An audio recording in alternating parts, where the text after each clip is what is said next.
Hi, I'm Ginger Riddle, and I'm here with Sam Maxwell, who is running for Leavenworth City Commission. Sam, thanks for joining us. Well, thank you for having me. Tell us about the skills and experience and background that you have that would or that you would bring to the city commission and the city residents. My background is 20 plus years in infrastructure, roads, highways, storm, sewer, water, all that fun stuff. I have a very unique skill set when it comes to roads and underground. Sorry. And I can bring the experience of the equipment the city buys, the equipment the city uses, the procedures and processes that the city goes through to either get roads rebuilt, stormwater, like we have an epidemic right now of storm collapse. We have a few sinkholes in town. We have some erosion problems. I've got some cheaper solutions that would actually work out pretty good for the city if they want to hear it, even if I make it or not on the commission. I mean, I just have a lot of experience when it comes to infrastructure. Okay. Have you previously engaged with City Hall or with residents to address community issues? City Hall, yes, they have actually. A couple years ago, they were short on CDL drivers during the wintertime. I told them go to Geiger, see if some of their drivers will want some winter work because they're laid off during the winter. Ah, And sure enough, they did. And we had, I guess, a few CDL drivers sign up. I mean, wonderful. I've got a more of a problem solving scope on things because of my line of work. You got to figure out a way to make it work. Okay. Uh, just got done with, I redid 4th Street last year. How Uh-huh. does everybody like that? Most of that project was a design build because when you're dealing with older infrastructure, you don't know what you're going to find. Mhm. You don't know exactly where everything's at. So there's a lot of re-engineering on my company's behalf, to make that project work and give the city the best product we could possibly give them. Okay. What do you see as the most important challenges facing the city, and how do you propose to address them? Well, obviously, infrastructure being one of them, but the other problem we have is we are on a decline of population in I'm the sorry, city. would you We're repeat on a that? de- we're on a decline of population in the city. Ah, Like ours, we don't have the same amount of people as we did 10 years ago. yes. So we need to figure out, and if that's getting some sort of tax incentive to build uh, housing or a tax incentive to build businesses. We've got two business parks out there. One of them we're about to lose CMOP, which is the one of the bigger industries out there in the old. I We're didn't know about they to were lose leaving. that. Oh yeah, they built a brand new building in Lenexa. Oh, Yeah, so we're gonna lose them. We are on a state of decline and we need to reverse it. So we need to tweak some things in planning and zoning. We need to be the town of yes, bring it here. We will make it work. We need to get our tax base back up because we live on sales tax around here. We don't have, we try not to, and I'm proud of the city for doing this. We try not to draw off the property taxes. If anybody's watched any of the previous commission meetings on the budget, so on and so forth, you'll see that 62 or 65% of our revenue is from sales tax. So we need to get some more people interested in coming here and staying here, get that tax base up so we can drop those mills back down on the property taxes.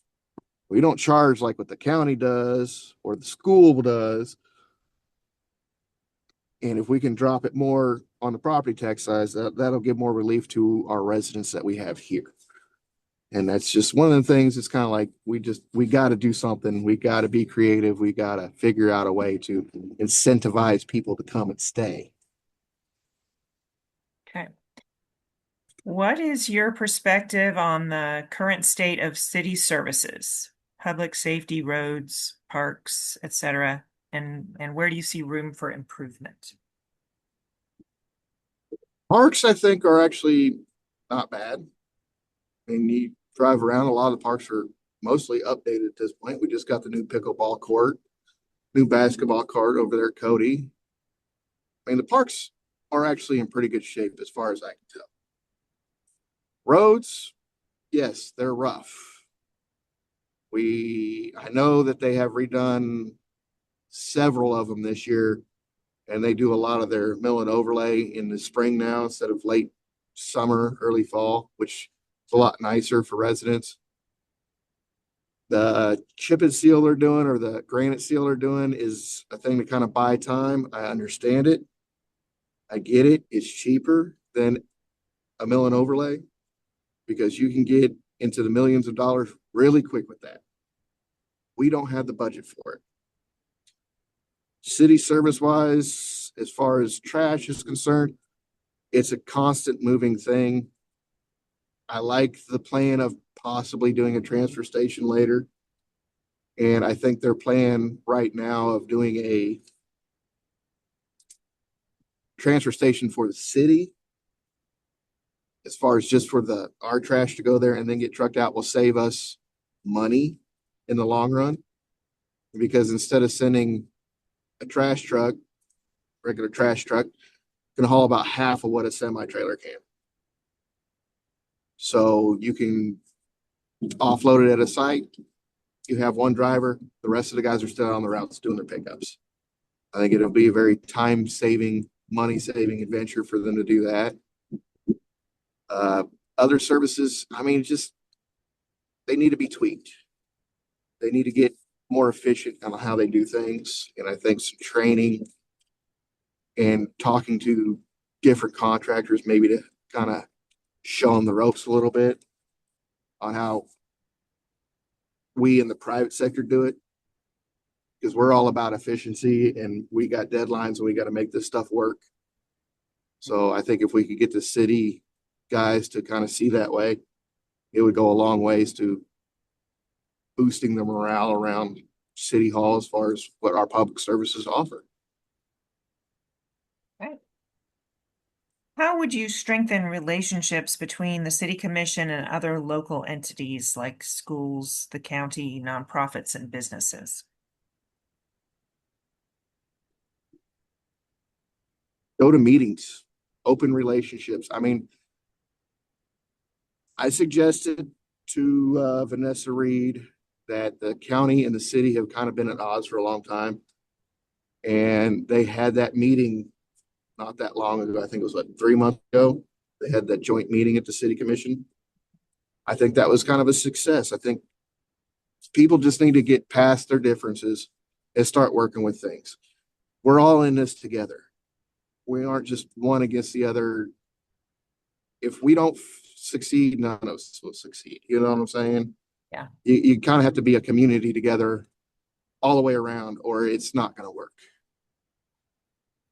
Okay. Do you have, I mean, you touched on property tax before. Do you have a philosophy about property tax or is what you already said kind of summarize that?